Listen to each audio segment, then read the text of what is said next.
রাধে রাধে বন্ধুরা, welcome back to my channel. কেমন আছো সবাই? আশা করছি সবাই ভালো আছো আর আমিও ভালো আছি। তো সকাল সকাল দেখো মুড়ি চালাতে বসেছি। আগের দিন তো মুড়িটা চালিয়েছিলাম, 3টে টিন হয়েছিল। 3টে টিন ভর্তি হয়ে যাওয়ার পরেও না কিছুটা মুড়ি ছিল। তো যখন ভাজতে দিই 3টে টিন ভর্তি হয়ে যাওয়ার পরেও কিছু মুড়ি থেকে যায়, সেই মুড়িটাই এখন চালিয়ে নিচ্ছি। বস্তার মধ্যে পড়ে থাকলে তো সেঁতিয়ে যাবে, আর এই টিনটাও না খালি হয়ে গেছে, সেই জন্য ভাবলাম মুড়িটা চালিয়েই নিই। তাই মুড়িটা চালাতে বসে পড়েছি। ওদিকে ঝাঁট দেওয়া হয়ে গেছে, ঘরটা এখনও মোছা হয়নি। মুড়িটা চালানোর পরে তারপরে ঘরটা মুছবো। বাসন টাসন ধোয়া ওগুলো সবই হয়ে গেছে। আর আজকে রবিবার দিন ব্লগটা করছিলাম। মেয়েরা ওদিকে টিউশনই যায়নি, সবাই বাড়িতে আছে। তো মেয়েদেরকে বিস্কুট এনে দিলাম, মেয়েরা ওদিকে খেয়ে নিয়েছে। আর আমি এখন সকাল থেকে কিন্তু কিছু খাওয়া হয়নি। তারপরে এদিকে মুড়িটা তো চালিয়ে নিচ্ছি, ঘর দুয়ারগুলো মুছে নেবো। আগে ঘর দুয়ারটা মুছে নিলে কী হয় বলো তো, এই যে মুড়ির মধ্যে প্রচুর পরিমাণে বালি থাকে, বস্তার মধ্যে তো চালানো হয়। তো বাড়ি চালানোর পরেও না কিছু নিচে পড়ে থাকে বালি, সেই বালিগুলো আবার গোটা ঘরের মধ্যে হতে থাকে। তাই জন্য মুড়িটা চালিয়ে নিয়ে তারপরে ঘরটা মুছে পরিষ্কার করে নিলাম। আর সকালবেলা এসেছিলো রুটিওয়ালা, তো রুটিওয়ালার কাছ থেকে বিস্কুট ছিল না, তো এই ক্রিম বিস্কুটটা নিয়েছি। আর এই ক্রিম বিস্কুটটা এত বাজে খেতে, কি বলবো। তো এত পরিমাণে ক্রিম থাকে, তো একদমই খেতে ভালো লাগছিল না। মেয়েরাও খেতে পারেনি আর আমার একদম খেতে ভালো লাগছিল না। তো কী করবো, কিনা তো হয়ে গেছে। তো ক্রিমটা বের করে ফেলে দিয়ে তারপরে বিস্কুটটা খেয়েছিলাম। শুধু বিস্কুট নেইনি, বিস্কুট তো 1 প্যাকেট নিয়েছি। তারপরে নিয়েছিলাম মটর ভাজা আর যে গুড় দিয়ে সুঁটি ভাজাগুলো হয়, এগুলো আমার মেয়ে না খুব খেতে ভালোবাসে। তো সেই জন্য মেয়ের জন্য এগুলো নিয়েছি। তারপরে আমি একটা বিস্কুট খেয়েছিলাম, খেয়ে ডিব্বার মধ্যে ভরে রেখে দিলাম। আর তারপরে গিয়েছিলাম স্নান করতে, স্নান টান করে চলে আসলাম ছাদের মধ্যে। এখন কিন্তু ভগবানকে জল দেওয়া হয়নি, তো ভগবানের সেবাটা এখনও দেওয়া হয়নি, ভগবানকে সেবা দেবো। আর চলে আসলাম জামা কাপড়গুলো মিল দিতে। তো মেয়ের যে ছোটো মেয়ে যে জামা কাপড়গুলো, ওগুলো আমি আগেই মিলে দিয়ে গেছিলাম। মেয়ে যেহেতু অনেকটাই ছোট বাচ্চা, তো জামা কাপড়গুলো আপনি সব দিন আলাদা করে কাচি, সেই জন্য 2 দিন ধরে জামা কাপড় অনেকগুলো হয়ে গিয়েছিল, জামা প্যান্ট। তো সেগুলো আগে ডুবিয়ে রেখেছিলাম, কেচে ধুয়ে মিলে দিয়ে গিয়েছিলাম ছাদে। তারপরে স্নান করে এসলাম, স্নান করে যে জামা কাপড়গুলো আমি এখন মিলে দিচ্ছি এইগুলো। তো বালিশের উয়ার অনেকগুলো ছিল, আজকে বালিশের উয়ারগুলো সবই ধুয়েছি। মানে 5টা 6টা যে বালিশ, সবই বালিশের উয়ারগুলো আমি ধুয়েছি। বিছানার চাদরটা আজকে ধুলাম না, বিছানার চাদরটা 2 দিন হলো পেতে এসি, বিছানার চাদরটা পরে কেচে নেব। তাই বালিশের ওয়ারগুলো সবই ধুয়েছে। আর এই যে পুজো তো চলেই আসলো, 2 দিন পরে পুজো। আর আমার সব বন্ধুদেরকে জানাই কালী পুজোর অনেক অনেক শুভেচ্ছা, অনেক অনেক ভালোবাসা। তারপরে জামা কাপড়গুলো মিলা কমপ্লিট করলাম। আর এখানে দেখো একটা কাজ হয়ে গেছে, বাড়া কাজ হয়ে গেছে। তো এই যে ঘর মোছার ডান্ডাটা আজকে ভেঙে গেছে। ঘর মোছার ওই নিচের জিনিসটা যেটা দিয়ে মোছা হয়, তো ওটা বেশ ভালোই থাকে, কিন্তু এই ডান্ডাগুলো না ভেঙেই যায় প্রায়।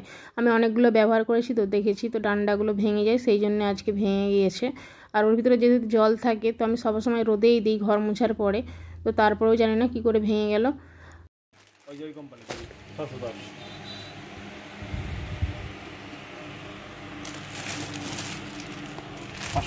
তারপরে জল খাওয়ার খেয়ে দিয়ে গিয়েছিলাম কেনাকাটা করতে, যেহেতু সামনে ভাইফোঁটা, তো সেই জন্যে দাদাদের জন্য কিছু কেনাকাটা করতে গিয়েছিলাম, কারণ দাদাদেরকে তো ফোঁটা দেবো, সেই জন্যে। আর চলে আসলাম মাছ ধরতে। তো মাছটা আগের দিন ধরেছিলাম, তো আজকে ধরিনি। মেয়ে এদিকে মাছ ধরছিল আর এদিকে আমি ধরছিলাম, তো দুজনে মিলে মাছ ধরছিলাম। এখন না আর মাছ পড়ছে না, ওই 50-100 আগে যেহেতু পড়তো 50-100 করেও পড়তো, কিন্তু এখন না একদমই মাছ পড়েনি, কিন্তু প্রচুর মশা কামড়ায়, সেই জন্য এখন মাছ ধরা পুরোপুরি বন্ধ করে দিয়েছি। তারপরে কেনাকাটা করে এসে রান্না করছি, ভাতটা বসিয়ে দিয়েছি, পটল আলু ভাতে আর বেগুন ভাজা। আর যে আগের দিন মাছ ধরেছিলাম সেই মাছের আজকে ঝাল করছি। তো একদম ঝাল ঝাল করে আজকে ঝালটা করছি।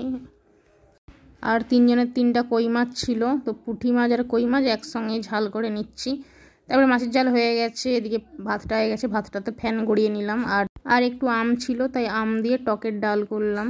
তো খুব তাড়াতাড়ি করে রান্নাটা করলাম, যেহেতু গিয়েছিলাম ওই যে দোকানে কেনাকাটা করতে, অনেকটাই বেলা হয়ে গিয়েছিল, তো সেই জন্য তাড়াতাড়ি করে রান্না করলাম। আর তাড়াতাড়ি করে রান্না করতে গিয়ে আজকে আলু পটল ভাতে দিয়েছিলাম, পটলটা ভাতে দিয়েছিলাম, কিন্তু আলু ভাতে দেওয়া হয়নি। আলুটা আবার কুকারের মধ্যে সিদ্ধ করলাম। তার রান্নাবান্না হয়ে গেছে, এখন খাওয়া দাওয়া করবো। তারপর এদিকে খাওয়া দাওয়া করে নিয়ে যে বালিশের উয়ারগুলো কেচেছিলাম, আর বালিশগুলো না রোদে দিয়েছিলাম ছাদের মধ্যে যেহেতু অনেকদিন রোদে দেওয়া হয়নি বালিশগুলো, সেই জন্য বালিশগুলো রোদে দিলাম। বালিশটাও রোদ খেয়ে গেল। আর এখন বালিশের উয়ারগুলো পরিয়ে নিচ্ছি। ঘুমিয়েছিলাম একটু, তো ঘুম থেকে উঠে পড়েছি, উঠে বালিশের উয়ারগুলো পরিয়ে নিচ্ছি। তো অনেক কাজ আছে বিকেলবেলায়, সেই জন্যে। আর এই যে পুজো চলে আসলো সামনে, তো আমাদের বাড়ির সামনে কালী পুজো কিন্তু হয়নি, অনেকটা দূরেই হয়। আর প্রচুর পরিমাণে কিন্তু বোম ফাটাচ্ছে, তো খুবই অসুবিধা হচ্ছে। ভিডিও যখন এডিটিং করছি না, প্রচুর অসুবিধা হচ্ছে। এই কালী পুজোর সময়টা প্রচুর বোম ফাটে, তো ভাইফোঁটা অবধি এরকম বোম ফাটতেই থাকে, সেই জন্য না খুবই অসুবিধা হয় ভিডিওতে ভয়েস দিতে। আর সামনে দিয়ে যেহেতু আমাদের বাড়ির পাশেই রাস্তা, সামনে দিয়ে গাড়ি যায়, তখন না খুবই অসুবিধা হয়। তো তোমরা একটু ম্যানেজ করে নিও। দুপুরবেলা তো তাও আজকে একটু শুয়েছিলাম, অন্যদিন মাছ ধরতে চলে যাই তো ঘুমোইনি, আর বাড়িতে থাকলেই না প্রচুর পরিমাণে ঘুম পাই। তো দুপুরবেলা একটু শুয়েছিলাম, তো এত বোম ফাটাচ্ছে কি বলবো, মানে প্রচণ্ড রাগ উঠে গেছে। বোম ফাটানো না একটা সীমা থাকে, কিন্তু এক একজন এক রকম টাইপের হয়। তো বোম ফাটাবে একদম না, সে দুপুর হোক বা রাত্রি হোক আর হচ্ছে যে ভোরবেলা হোক, কোনো না সীমা থাকে না। যখন খুশি আমাদের বাড়ির সামনে এসে বোম ফাটিয়ে দেয়। তো কী বলবো, কিছু কাউকে বলার উপায়ও নেই। তো সেই কারণে ঘুমটা পাচ্ছিল, একটু ঘুমিয়েছি, তারপরেই উঠে পড়তে হলো, এত বোমের আওয়াজ, সেই জন্য ঘুমটা ভেঙে গিয়েছে। তো আজকে আবার একটা কি নিয়ম আছে জানি না, কি ভূত চতুর্দশী নিয়ম। এখন তো সব মানে কি বলবো, সোশ্যাল মিডিয়াতেই দেখছি যে এইসব ভূত চতুর্দশীর নিয়ম টিয়ম আছে। তো ছোটোবেলায় আমরা কখনো শুনিনি আজ অবধি, তো এই 2-4 বছর হলো তো এই নিয়মটা শুনে আসছি, নাকি 14টা প্রদীপ জ্বালাতে হয়, 14টা শাক খেতে হয়। তো আমি ওই নিয়মটা কোনো পালন করিনি, আর আজকেও করলাম না। তো জানি না, হয়তো অনেকে পালন করেছে, তো সেই জন্য আমরা কিন্তু 14 শাক ভাজা খাইনি। আর যখন ঘুমাচ্ছিলাম ছোটো মেয়ে বড় মেয়ে, তখন দুজনে মিলে ঝগড়া লেগে গেছে। কি বলবো, একটু শান্তিতে ওদের জেলায় ঘুমানোও যাবে না। আর এখন দেখো ভিডিও করছি, তো ভিডিওর সামনে এসে সে মানে সাইডে গামছা পরে নাচছিল। তো এত বোকা দিলাম ওকে বকতে, তারপরে ক্যামেরার সাইড থেকে ওদিকে সরলো। আর জামা প্যান্ট তো কিনেছিলাম, 2 দাদা আসবে আমার, সেই 2 দাদার জন্য জামা প্যান্ট কিনেছি। আর আমার মেয়েরা যেহেতু ওর দাদাকে ফোঁটা দেয়, মানে আমার জায়ের ছেলেকে, তো সেই জন্যে তার জন্য এক জামা কিনে আনলাম। তো তোমাদেরকে দেখাবো পরের ভিডিওতে। তো ভাই ফোঁটাতে তো ভিডিও তোমাদের সামনে আসবে, তখন দেখে নেবে তো কার জন্যে কী কিনলাম। আর আমার কেনাকাটা মানে সেই একটাই দোকান, তো যেই দোকানে আগে তোমাদেরকে ভিডিও করে দেখিয়েছিলাম, তো ওই দোকানেই কেনাকাটা করতে গিয়েছিলাম। আর ভাইফোঁটার জন্যে তো ভিড় থাকে প্রত্যেক বছর, এবছর কিন্তু ভিড় দেখতে পেলাম না একদম, হয়তো সবাই কেনাকাটা হয়ে গেছে, তো তাই জন্যে আর বেশি করে ভিডিও করতে পারলাম না, কারণ মানে তাড়াতাড়ি করে গিয়েছিলাম, তাড়াতাড়ি করে নিয়ে চলে আসছিলাম, অন্য কিছু কেনার ছিল না।